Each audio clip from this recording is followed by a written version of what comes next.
Hi, I'm Edward Funk, and today we're going to have podcast number 44. But before I get into that, just a notice. You see that book. This is called Behind the Door, The Real Story of Loretta Young, and it is now available as an audiobook. I'm quite proud of it. It's my only audiobook. So rush to Amazon and order it. Okay. Now, this podcast is going to be about my observing the old Hollywood elite hanging on a bit too long. And then also I'm going to discuss what it was like to go on a cruise with Loretta Young. Okay. We're going to really start about the cruise. So before I get to the main theme, old Hollywood stars hanging on a bit too long, I want to tell you about a way Loretta was very good to her son Chris, his wife Linda, and to me. Florida, through the Panama Canal, and terminate at the Port of Long Beach in Los Angeles. Now, this was so unlike her, allowing her celebrity to be used for commercial purposes, but she did it for us. We would all go gratis as part of her entourage, and of course, Loretta had the big suite, whereas Jean-Louis and I, her husband, shared a smaller. Well, it was a suite. It was more than a cabin. I did serve a purpose. Jean would go walking on the deck, and because of his increasing senility, forget the location of our cabin. So after a half hour, I'd go and find him. Now, I also got a huge ego boost, and that every morning there'd be a Trivial Pursuit contest, and various tables would vie for my participation. Now, demographically, Loretta was a good choice for the Norwegian cruise lines. In fact, when I first came on board, there were so many passengers being pushed in wheelchairs by their nurses, I felt like I was in a hospital ship. However, I don't think NCL was enthralled with Loretta's level of participation. I'd been on other cruises when the celebrities would walk the deck and engage in conversation with whoever approached. Loretta didn't.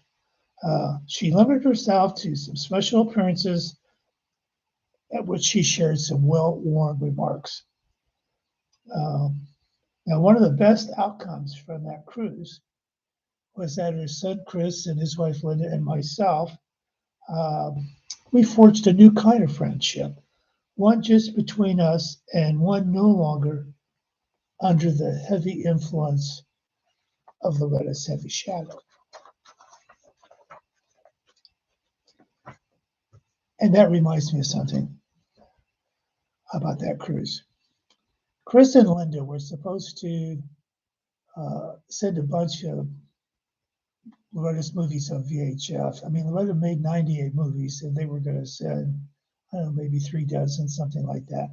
Well, whatever happened, only one showed up. There was a movie called Platinum Blonde. Actually, Jean Harlow played the Platinum Blonde, and Loretta played another role.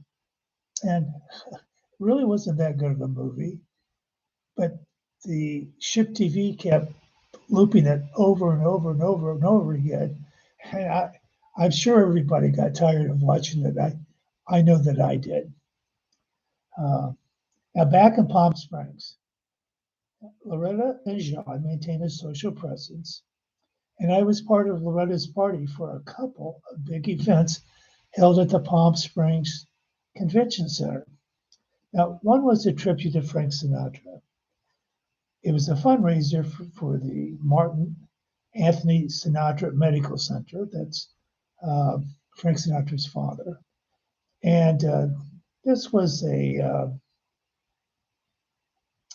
think, some kind of research. It was located next to the Palm Springs Desert Hospital.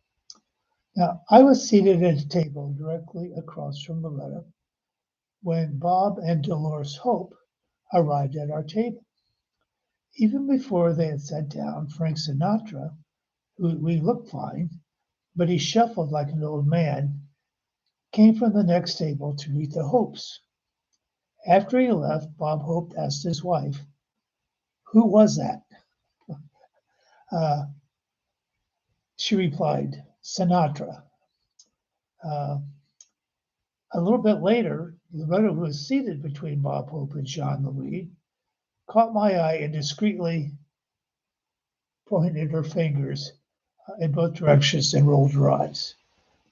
She told me later that she was totally bored because Bob Hope was practically deaf and blind, uh, and her own hearing impairment made it impossible for her to hear Jean's accented voice over the din of a public venue. The other event was the Palm Springs Film Festival, in which John Louis was an honoree for career achievement in costume design.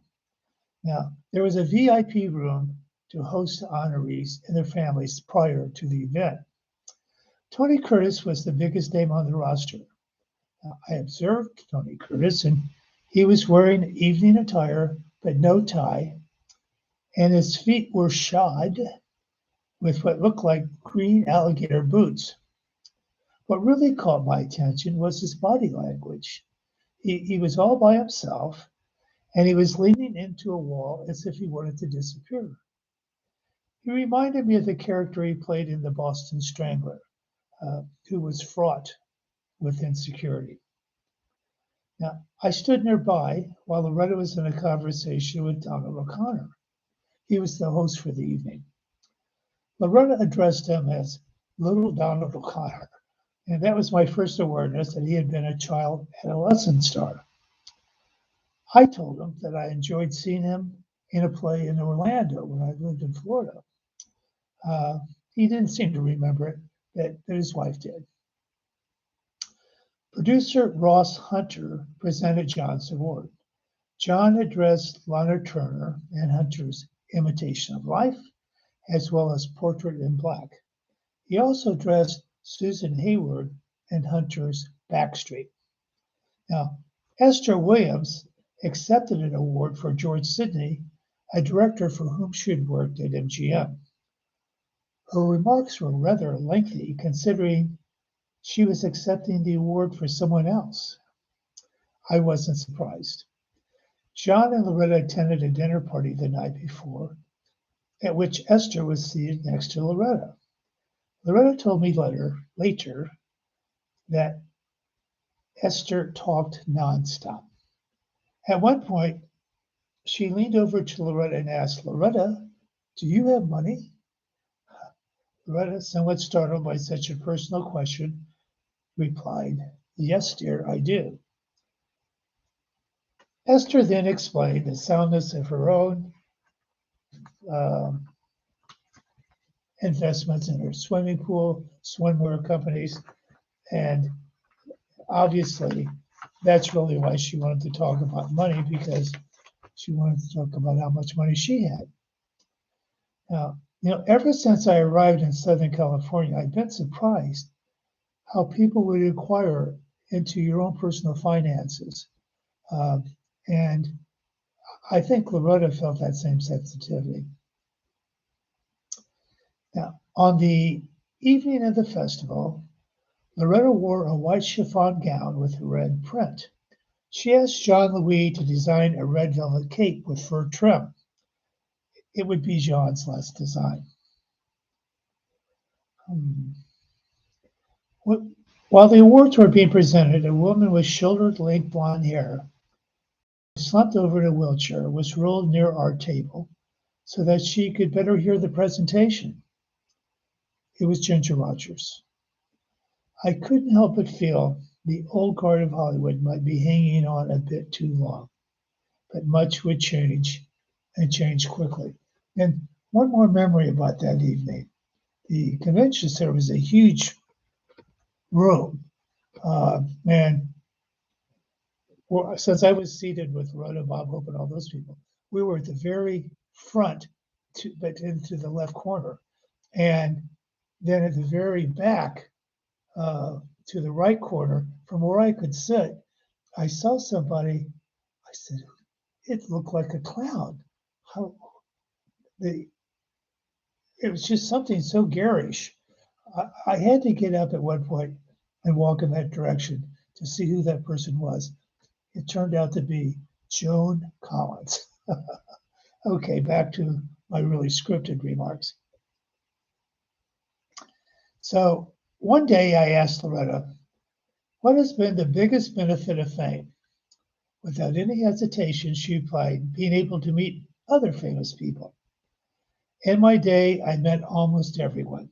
I asked, well, John F. Kennedy? Well, she said, well, I didn't exactly. But one day I was getting off an elevator at the Royal Hawaiian Hotel in Honolulu, and he was about to get on. Our eyes locked. He was a big flirt. I knew about all the times she had been to the White House, so I skipped the other presidents. Instead, I asked, well, Albert Einstein? She replied, well, yes. I was his dinner partner one night. Uh, he also was a huge flirt. Then I asked, Henry Kissinger? I sat next to him at a dinner as well, very charming. I can see why he was such a successful diplomat. Now, when I visited Loretta in Palm Springs, I usually stay for a few days.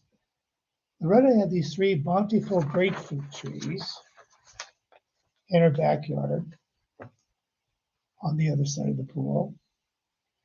And she was very pragmatic. She hated to see any of that fruit go to waste. So I climbed the trees and picked them, leaving as many behind as she could distribute to friends. And then I take the rest of them back to Laguna Niguel and hand them out to my friends. And we had a similar arrangement with Gallo Brut champagne.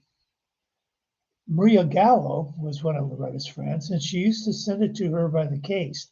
Loretta's reaction, oh, I can't serve this to my friends. So she'd give the cases to me, and I'd take them home and distribute again to my friends. By this time, I had been in Loretta's life for over 7 years. I'd become used to living in both her world as well as a very modest world of my own. So thank you.